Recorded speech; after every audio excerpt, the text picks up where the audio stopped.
Quando si fa l'operazione di potatura, in genere si scelgono periodi che siano passati i grandi freddi, perché il taglio porta a mettere in contatto con una parte dove c'è ancora un po' di verde e può essere sensibile ai geli. Se io ogni volta taglio, continuo a cimare, è come tagliare la barba o come fare la ceretta. Se tu ti tagli col rasoio qua, poi escono dei peli duri, no?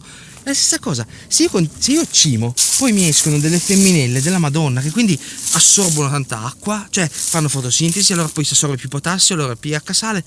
Noi invece abbiamo visto che facendo così noi alla fine a 3,20 noi il pH sta basso, acidità, e ce lo beviamo. Se andiamo giù, c'è il suo apparato radicale, guardate, si è creato il nuovo ceppo.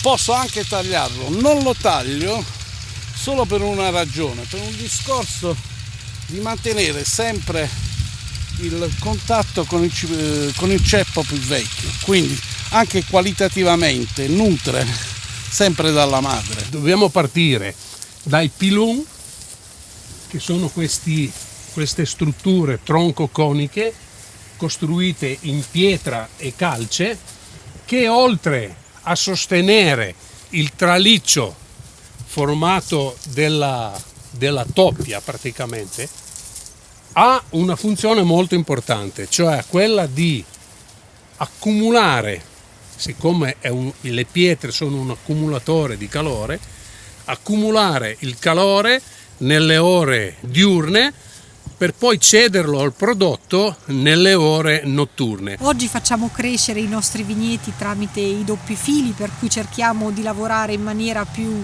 razionale e anche un pochino più agevole per gli operatori, e poi si va con una cimatura finale in alto, e questo comunque consente alla pianta di essere un pochino più libera. Questi sono vigneti che hanno circa 22 anni e che abbiamo trasformato dal classico guglio di una volta, praticamente siamo a cordone speronato. Ma com'è bello il vino,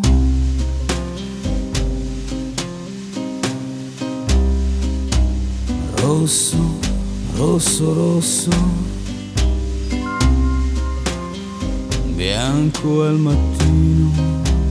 L'alberello, quello di questa età, lui è programmato per fare, sembra così che è un programma di computer, però su lui ha una certa memoria un po', no?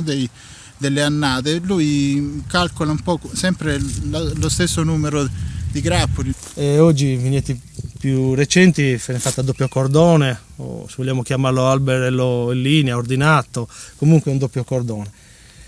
Periodo invernale tutto uguale, invece periodo invernale Vigna Vecchia sembra un pochettino un po' disordine, poi così, invece ognuno ha la sua, diciamo, impronta digitale. Dealing with the chaos, diciamo, no? Cioè se riesci ad avere un rapporto con il caos, con il quale tu accetti il caos e riesci a dire ok, io ho questa situazione, mo o ci combatto contro oppure ci ho a che fare e cerco di trarre.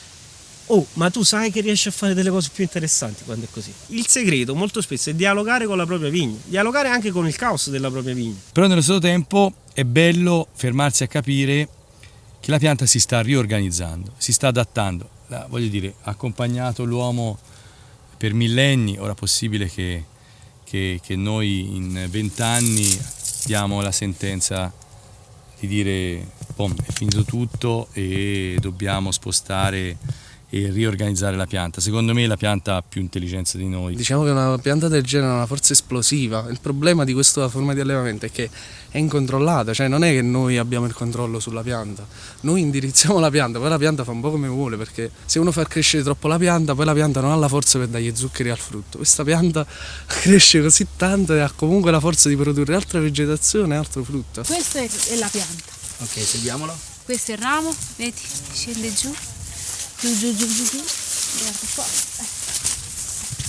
giù.